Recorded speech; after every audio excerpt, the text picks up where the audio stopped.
जी अस्सलाम वालेकुम students. Exercise 7.2 आज हम स्टार्ट करने जा रहे हैं। 7.2 के अंदर जो टॉपिक है that is about slope of a straight line. Basically क्या होता है, किस तरह से इसको अंडरस्टैंड करेंगे, इसको हम शुरू करते हैं ताकि इसके कॉन्सेप्ट को क्लियर करके फिर हम इसके क्वेश्चन की तरफ आ जाएंगे। ठीक है, तो समझते हैं कि slope of a straight line क्या होता है। जी स्टूडेंट्स, तो स्लोप ऑफ अ लाइन को समझने के लिए सबसे पहले हमें समझना पड़ेगा इंक्लिनेशन ऑफ अ लाइन क्या होता है। ठीक है, अब फ़र्ज़ करें मेरे पास एक स्ट्रेट लाइन है एक्स वाई प्लेन पर। This is my X axis, Y axis, Y prime and X prime axis. ठीक है, अब इस एक्स वाई प्लेन में फ़र्ज़ करें कि स्ट्रेट लाइन गुजर रही है इस तरह से।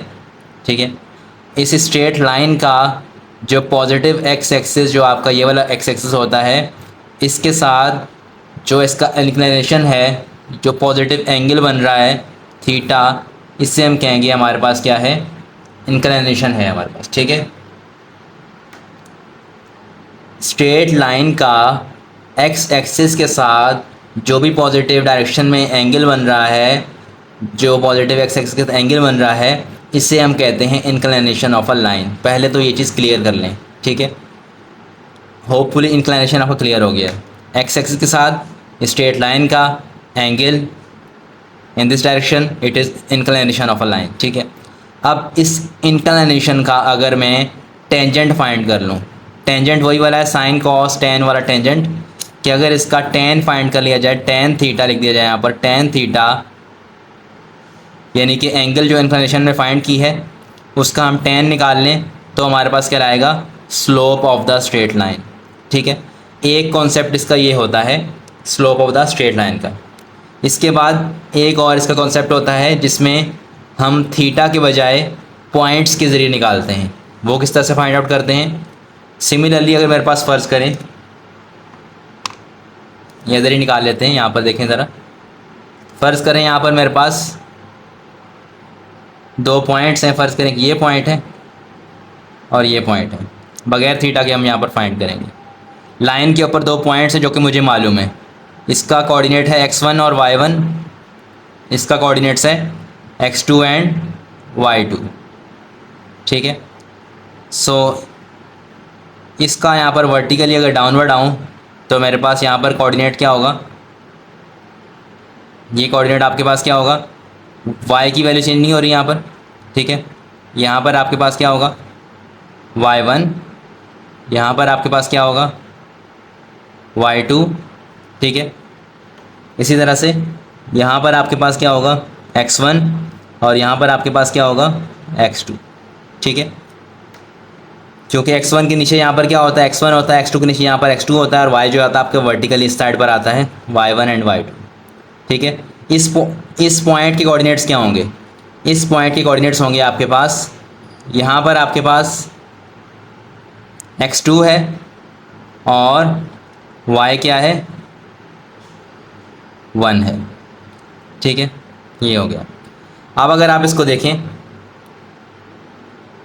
बेसिकली स्लोप को डिफ़ाइन करें अगर आप without theta, inclination theta angle के बगैर अगर आप इसको डिफ़ाइन करें तो पॉइंट के ज़रिए कैसे निकालेंगे, change in the vertical Y axis में चेंज और change in horizontal X axis में चेंज, वो आपके पास क्या होगा, slope of the straight line होगा। तो चेंज इन वर्टिकल, इनके वाई के अंदर चेंज क्या होता है, डेल्टा वाई से रिप्रेजेंट किया जाता है। ठीक है, और चेंज इन एक्स यानी कि एक्स में चेंज क्या होता है, डेल्टा एक्स से रिप्रेजेंट किया जाता है। So delta Y upon delta X, ये आपके पास कहलाएगा स्लोप। ठीक है, अब डेल्टा वाई का मतलब क्या होता है, y2 minus y1, delta x का मतलब क्या होता है, x2 माइनस x1। ठीक है, डेल्टा वही वाला है जो कि आपने पहले पढ़ा हुआ है, फिजिक्स वगैरह में भी आप यूज़ करते रहते हैं। ठीक है, तो चेंज अगर इस टाइम की बात करते हैं t2 माइनस t1, वेलोसिटी की बात करते हैं डेल्टा v, तो v2 माइनस v1, तो ये वही वाला डेल्टा है जो कि यहाँ पर आप ऑलरेडी इसको जानते हैं। ठीक है, so this change will be delta Y, this change will be delta X, और डेल्टा वाई सिंपली क्या होता है, y2 माइनस y1 के बराबर, और डेल्टा एक्स किसके बराबर होता है, x2 माइनस x1 के बराबर। ठीक है, तो अगर आपने पॉइंट के ज़रिए स्लोप फाइंड करना हो तो उसका फॉर्मूला आपके पास क्या है, y2 minus y1 divide by x2 minus x1। और अगर आपने थीटा के ज़रिए स्लोप फाइंड करना हो तो थीटा का फॉर्मूला के लिए क्या है, सिंपली जो आपका पॉजिटिव एक्स एक्सिस के साथ इंक्लिनेशन थीटा बन रहा है उसका आप टेंजेंट फाइंड कर लें। ठीक है, अब हम देखते हैं कि ये अलग इस तरह से भी फाइंड हो रहा है, इस तरह से भी फाइंड हो रहा है, तो बात असल में एक ही है। कैसे? अब फ़र्ज़ करें मेरे पास यहाँ पर एंगल थीटा है, तो ये आपके पास क्या है, थीटा के लिहाज से थीटा की अपोजिट साइड क्या होती है, परपेंडिकुलर, और थीटा के बराबर वाली साइड क्या होती है, बेस। ये आपका परपेंडिकुलर है और ये बेस है। ठीक है, तो डेल्टा वाई आपका परपेंडिकुलर है, ये क्या है, परपेंडिकुलर है डेल्टा वाई। ठीक है, ये हमने देखा यहाँ ये साइड क्या है, परपेंडिकुलर है, और राइट ट्रायंगल में ये साइड मेरे पास क्या है, डेल्टा एक्स क्या है, बेस है। तो परपेंडिकुलर अपॉन बेस किसके बराबर होता है, टेंजेंट थीटा के। ठीक है, सो इट्स मीन दैट आप इस तरह से निकालें या इस तरह से निकालें, बात असल में एक ही है। तो इन सिंपल वर्ड्स आपको बस फॉर्मूला से जो मेन काम है, कॉन्सेप्ट मैंने होपफुली क्लियर किया है आपको कि किस तरह से इनका आपस में रिलेशनशिप भी है, लेकिन आपका जो फॉर्मूला से मेन काम है वो ये वाला है। ये फॉर्मूला भी हम यूज़ करेंगे, और इसके अलावा m equal to y2 minus y1 divide by x2 minus x1, ये फार्मूला भी हम यूज़ करेंगे। इन दोनों फार्मूलाज को नोट कर लें। इसके बाद हम चलते हैं क्वेश्चन की तरफ और शुरू करते हैं अपने क्वेश्चंस को। जी स्टूडेंट्स, तो आपसे आते हैं क्वेश्चन की तरफ। क्वेश्चन में आपसे कह रहा है कि find the slope of a line passing through given pair of points. तो हम फॉर्मूला पढ़ चुके हैं कि हमारे पास जो दो पॉइंट्स दिए होंगे तो उसका फॉर्मूला क्या है, और अगर हमें एंगल दिया होगा उसका फॉर्मूला क्या है। ठीक है, तो यहाँ पर पहले आपको पॉइंट वाले फॉर्मूला के ज़रिए फाइंड आउट करना है। तो दो पॉइंट्स दिए हुए हैं, सिंपली हम स्लोप का फॉर्मूला लगाएंगे और इन दोनों पॉइंट्स के ज़रिए एक स्ट्रेट लाइन का स्लोप को फाइंड आउट करेंगे। जी स्टूडेंट्स, तो यहाँ पर सबसे पहले डिसाइड कर लेते हैं कि हमारे पास दो पॉइंट्स के अंदर x1 y1 क्या है, x2 y2 क्या है। ठीक है, x1 y1 3 and 7, x2 y2 2 and 9। ठीक है, ये आपके पास x1 y1 x2 y2 आपने डिसाइड कर लिया। अब सिंपली फॉर्मूला क्या है स्लोप का, m is equal to y2 minus y1 divide by x2 minus x1। m will be equal to y2 क्या है, 9 माइनस 7 डिवाइड बाई x2 क्या है, 2 माइनस 3। ये हो जाएगा 9 माइनस 7 करेंगे 2, 2 माइनस 3 करेंगे माइनस का 1, सो 2 अपॉन माइनस 1 सिंपली क्या हो जाएगा, माइनस का 2।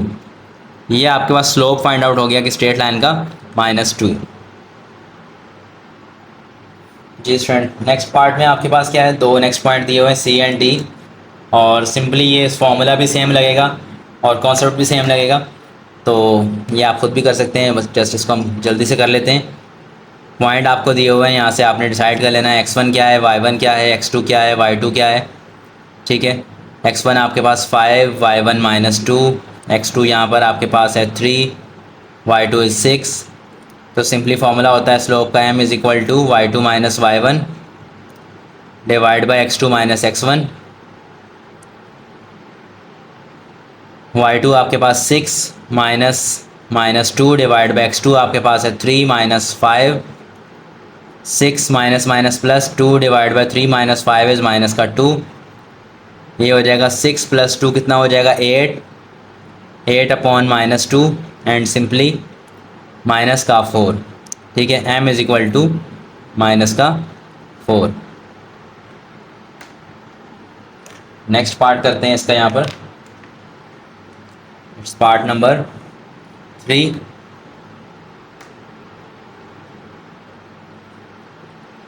इसमें आपको दिया हुआ है E पॉइंट के कोऑर्डिनेट्स 5,3 और इसके अलावा F कोऑर्डिनेट्स आपके पास है -2, 3। सिंपली यहाँ पर डिसाइड करेंगे x1 y1 x2 y2 वगैरह। x1 है आपके पास 5, y1 है 3, x2 is -2 and y2 is 3। Simply m is equal to y2 minus y1 divide by x2 minus x1। y2 की वैल्यू यहाँ पुट करवाएं, 3 माइनस 3 डिवाइड बाई x2 क्या है, -2 minus 5, so 3 minus 3 is 0, -2 minus 5 is minus का 7 and simply slope क्या आ गया आपके पास, 0। ठीक है,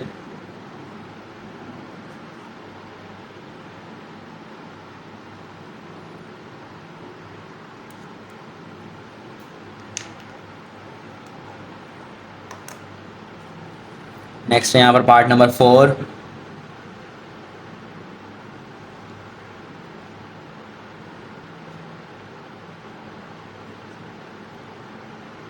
कोऑर्डिनेट्स क्या दिए हुए हैं, जी के लिए क्या है 0,0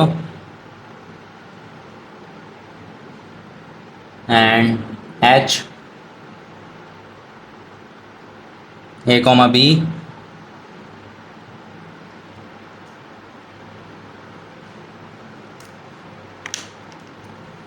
डिसाइड करते हैं यहाँ पर x1 वगैरह क्या है। सॉल्यूशन x1 है आपके पास 0, y1 है 0, x2 है a, y2 है b। स्लोप का फॉर्मूला सिमिलर रहेगा, m is equal to y2 क्या है b minus y1 0 divide by x2 आपके पास है a minus x1 0। Simply b upon a is your required slope of the straight line. Slope है आपके पास का जो है कोई यूनिट नहीं होती, सिंपल एक नंबर होता है, रेशो होता है। ठीक है, तो यहाँ पर क्वेश्चन नंबर 1 मुकम्मल हो गया। नेक्स्ट है इसमें क्वेश्चन नंबर 2, उसको देख लेते हैं। Question number 2, find the slope of a perpendicular line when the given line passes through the following pair of points. तो यहाँ पर आपको एक कंडीशन दी है, परपेंडिकुलर लाइन का स्लोप मालूम करना है। ठीक है, तो पहले समझ लेते हैं कि हमारे पास लाइन परपेंडिकुलर हो तो उसका स्लोप कैसे फाइंड किया जाता है, और अगर एक लाइन पैरेलल हो दो लाइनों के साथ तो उसका स्लोप कैसे फाइंड किया जाता है। इसका एक रिलेशनशिप पढ़ लेते हैं, उसके बाद फिर हम इसकी तरफ क्वेश्चन की तरफ आएंगे। जी स्टूडेंट्स, तो पहली कंडीशन यहाँ पर देखते हैं हम कि अगर दो स्ट्रेट लाइन आपके पास क्या हों, एक दूसरे के पैरेलल हों या परपेंडिकुलर हों, तो उनका स्लोप कैसे निकाला जाता है। ठीक है, अब फ़र्ज़ करें मेरे पास एक्स वाई प्लेन पर X axis, Y axis, Y prime and X prime. ठीक है, सो इस एक्स वाई एक्सिस के ऊपर आपके पास एक स्ट्रेट लाइन है, दो स्ट्रेट लाइन्स हैं। ठीक है, फ़र्ज़ करें एक लाइन मेरे पास क्या है, लाइन 1, ये भी एंगल थीटा बना रही है। ठीक है, एक और स्ट्रेट लाइन है जो कि क्या है, इसके पैरेलल है इस तरह से, तो ये भी एंगल क्या बनाएगी, थीटा बनाएगी। ठीक है, क्योंकि हमने पढ़ा हुआ है कि जब भी आपके पास दो स्ट्रेट लाइंस हों और एक लाइन को कट कर रही हो तो उनका एंगल हमेशा क्या होते हैं, कॉरस्पॉन्डिंग एंगल्स हमेशा क्या होते हैं, उनके इक्वल होते हैं। सो सिंपली ये इसको लाइन को कहते हैं L2। ठीक है, so whenever we have two straight lines जो कि आपस में क्या होंगी, पैरेलल होंगी, then their slopes will be always equal. ठीक है, अगर दो स्ट्रेट लाइन आपस में पैरेलल होंगी तो उनके जो स्लोप्स होंगे वो हमेशा क्या होंगे, बराबर होंगे। If line 1 is parallel to line 2, line 1 is parallel to line 2। ठीक है, तो इनके क्या हो जाएंगे आपके पास, M1 will be equal to M2, their slope will be always equal. ठीक है, M1 is the slope of the line 1, M2 क्या है, स्लोप ऑफ लाइन 2। अब इसी तरह से अगर मेरे पास क्या होगा, दो लाइन आपस में परपेंडिकुलर होंगी। ठीक है, इसके लिए भी देख लेते हैं। सिमिलरली अगर आप एक्स वाई प्लेन बनाएं, यहाँ पर एक्स एक्सिस, वाई एक्सिस, तो यहाँ पर आपके पास एक स्ट्रेट लाइन है, फ़र्ज़ करें यहाँ पर इस तरह से, जिसका एंगल थीटा बन रहा है यहाँ पर। तो नेक्स्ट जो स्ट्रेट लाइन होगी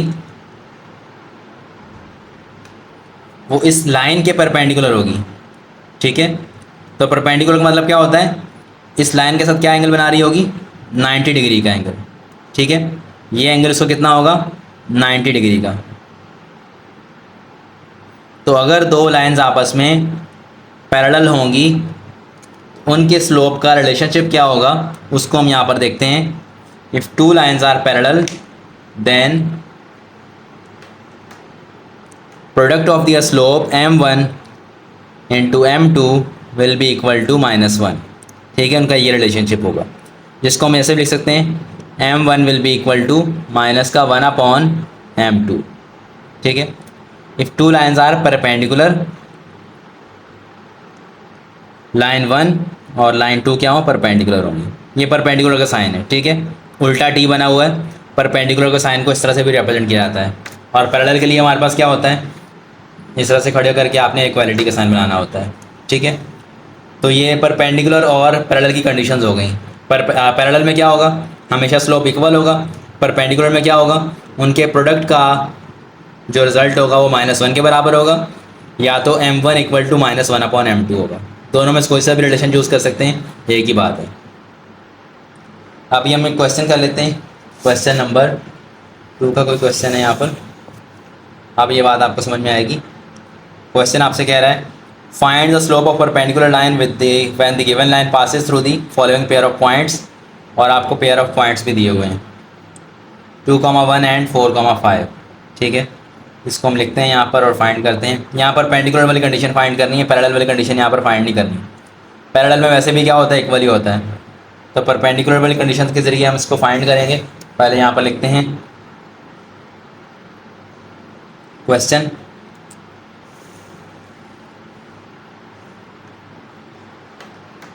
question number 2।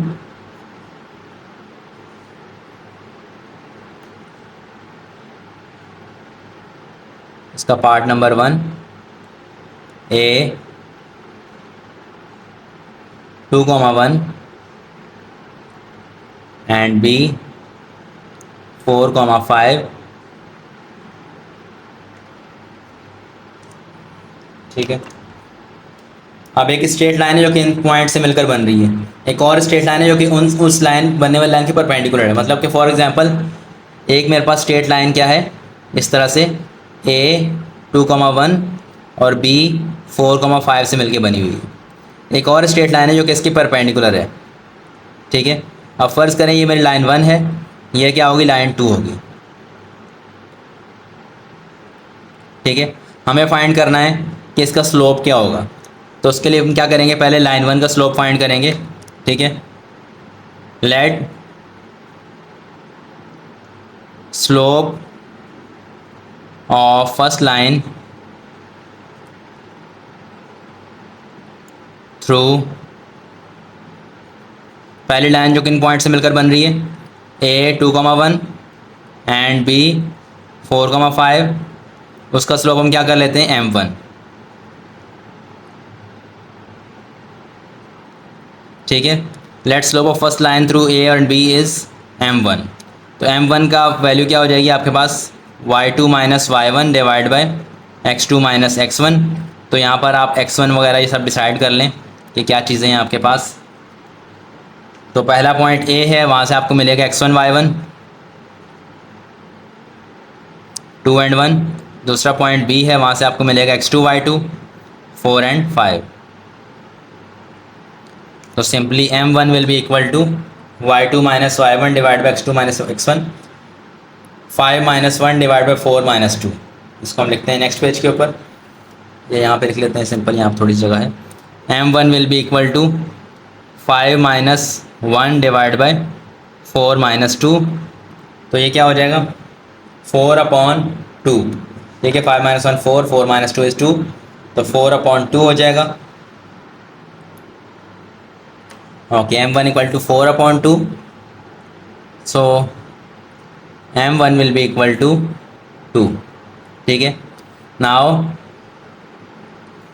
The line perpendicular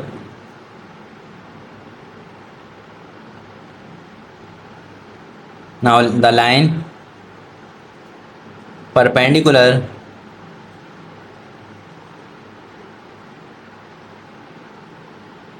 to this line will have slope m2 equal to minus का 1/m1। ठीक है, ये हमने स्लोप का फॉर्मूला पढ़ा था कि अगर दो लाइन आपस में परपेंडिकुलर होंगी तो पहली लाइन का स्लोप m1 जो भी होगा, दूसरी का m2 क्या होगा, -1/m1 होगा। ठीक है, या तो ये मैं आपको दिखा देता हूँ इस तरह से, ये रहा m1 will be equal to -1/m2। Similarly अगर m2 यहाँ पर मल्टीप्लाई हो रहा है, हमारा के डिवाइड हो जाएगा यहाँ पर, तो m1 विल बी -1/m2 और m2 will be equal to -1/m1, एक ही बात है। ठीक है, चाहे हम यहाँ से m1 को वहाँ भेज दें, चाहे यहाँ से m2 को यहाँ भेज दें, तो सिंपल आपके पास क्या हो जाएगा, m2 will be equal to -1/m1, m2 will be equal to -1/m1 की वैल्यू क्या है, 2। तो सिंपली ये आपका रिक्वायर्ड स्लोप हो जाएगा जो कि लाइन परपेंडिकुलर होगी गिवन लाइन की। तो नेक्स्ट पार्ट क्या, बिल्कुल सिमिलर तरीके से लेके चलेंगे, सेम टू सेम उसी तरीके से। यहाँ पर क्या होगा, सी और डी कोऑर्डिनेट्स आपको दिए हुए हैं, दो पॉइंट्स दिए हुए हैं इनके कोऑर्डिनेट्स के साथ। तो let m1 be the slope of line passes through C -1, 0 and D 3, 5। ठीक है, and m2 be the slope of line perpendicular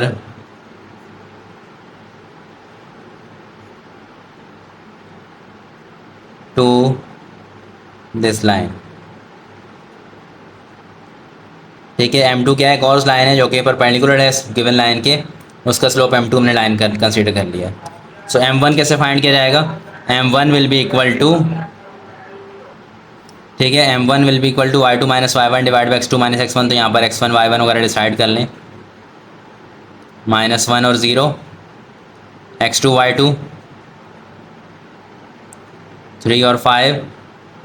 तो simply m1 will be equal to, y2 की वैल्यू क्या है 5 - 0, x2 की वैल्यू क्या है 3 - इंटू -1, 5 - 0 5, 3 माइनस प्लस, तो 5/4 हो जाएगा। ठीक है, m1 आ गया आपके पास। नाउ फॉर m2 का रिलेशनशिप क्या होगा, now m1 into m2 will be equal to -1, ये रिलेशनशिप होता है आपके पास। सो m2 will be equal to -1/m1, -1/m1 की वैल्यू क्या है 5/4। तो ये सिंपली क्या हो जाएगा 5/4, डिवाइड कन्वर्ट करोगे मल्टीप्लाई में तो नीचे वाली वैल्यू ऊपर, ऊपर वाली नीचे आ जाएगी, माइनस का 4/5 हो जाएगा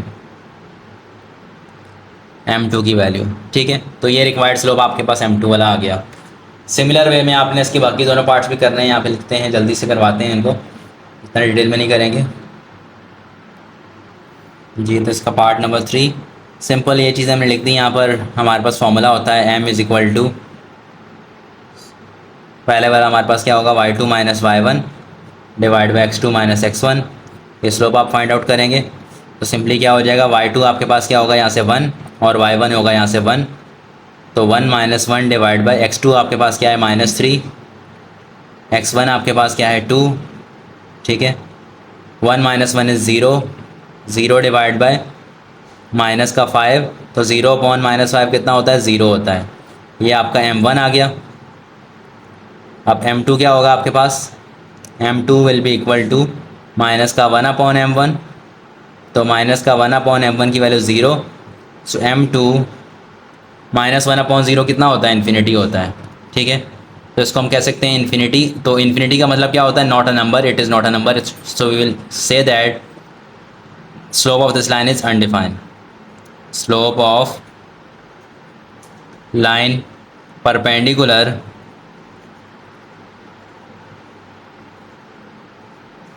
is undefined।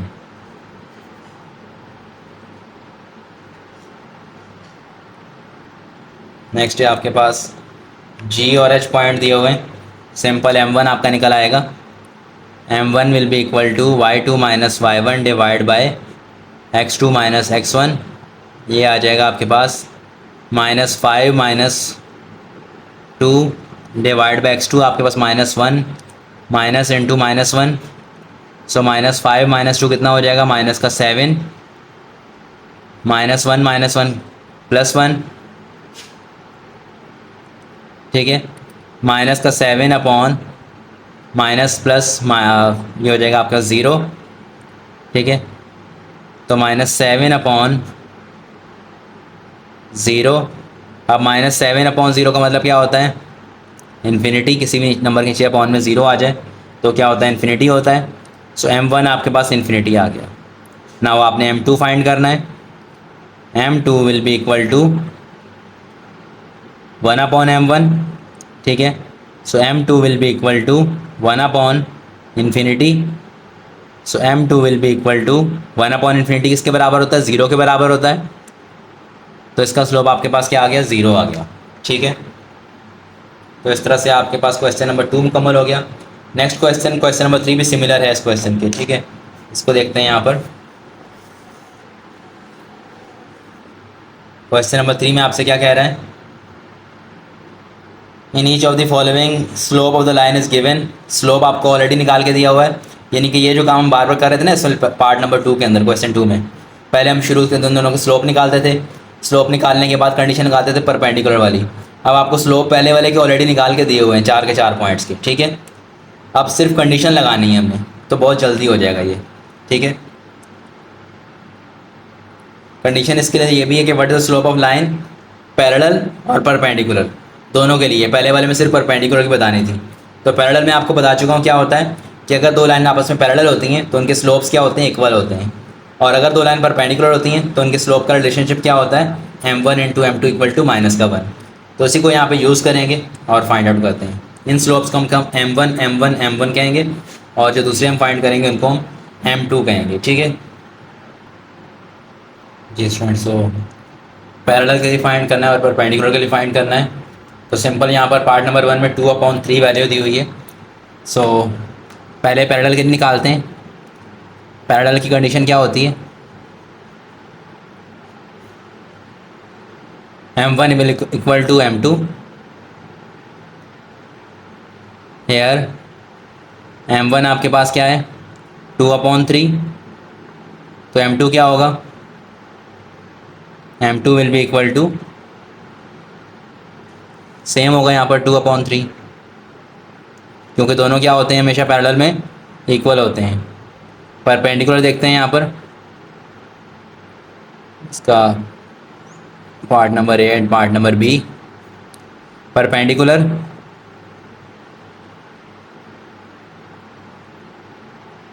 इसमें कंडीशन होती है M1 into M2 equal to -1। So M2 will be equal to -1 upon M1। M2 will be equal to -1 upon M1 की वैल्यू क्या है, 2/3 दिया हुआ पहला स्लोप आपको। तो सिंपल क्या हो जाएगा, M2 will be equal to, divide को कन्वर्ट करेंगे मल्टीप्लाई के अंदर, तो यहाँ पर क्या हो जाएगा, 2/3 से नीचे 3/2 हो जाएगा। सो ये M2 यहाँ पर आ गया जब पैरेलल की कंडीशन के लिए, और ये M2 आ गया जब हमारे पास क्या है, परपेंडिकुलर कंडीशन के लिए, ठीक है, parallel and perpendicular. Part number 2 similar है, जस्ट वैल्यू चेंज होगी। क्या वैल्यू दी हुई यहाँ पर, -7/2। Part number 2 -7/2। Simply part number इसका A बनेगा पैरेलल के लिए।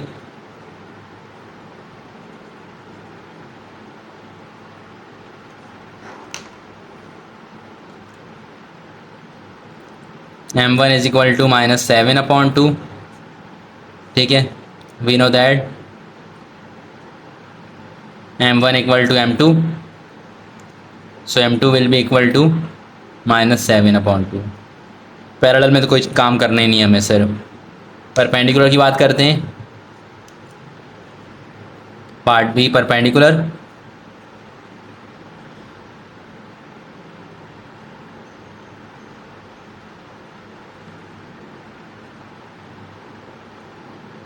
इसमें क्या करेंगे आप, simple m1 into M two equal to -1, m1 into M two equal to -1। So आपने फाइंड करना है m2, m2 will be equal to -1 divide by -7/2। So m2 क्या हो जाएगा, माइनस से माइनस कट गया और 2/7 हो गया, सिंपल। ठीक है, तो बहुत सिंपल से क्वेश्चन है। आपको पहले वाले सवाल में जैसे पहले आपने m1 फाइंड करना था, बाद में m2 निकालना था, यहाँ पर आपको m1 भी दिया हुआ है, जस्ट आपने m2 निकालना है। ठीक है, नेक्स्ट पार्ट है यहाँ पर पार्ट नंबर 3। क्या है यहाँ पर, values -1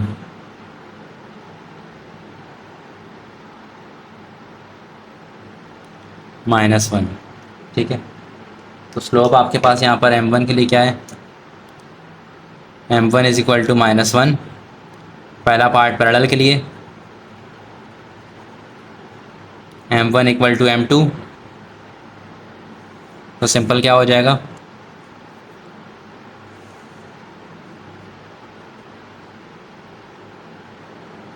m2 will be equal to -1। ठीक है, जो है वो सिमिलर पैरेलल में रहता है। Next one is perpendicular,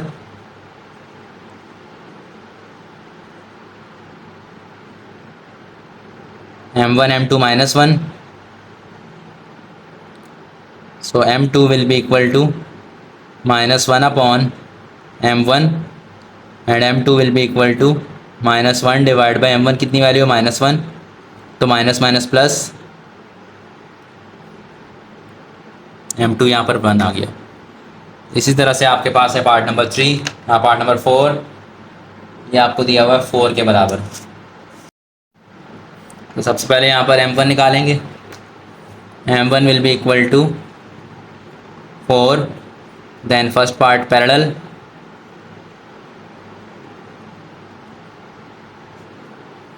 m1 equal to m2, so m2 will be equal to 4, then perpendicular,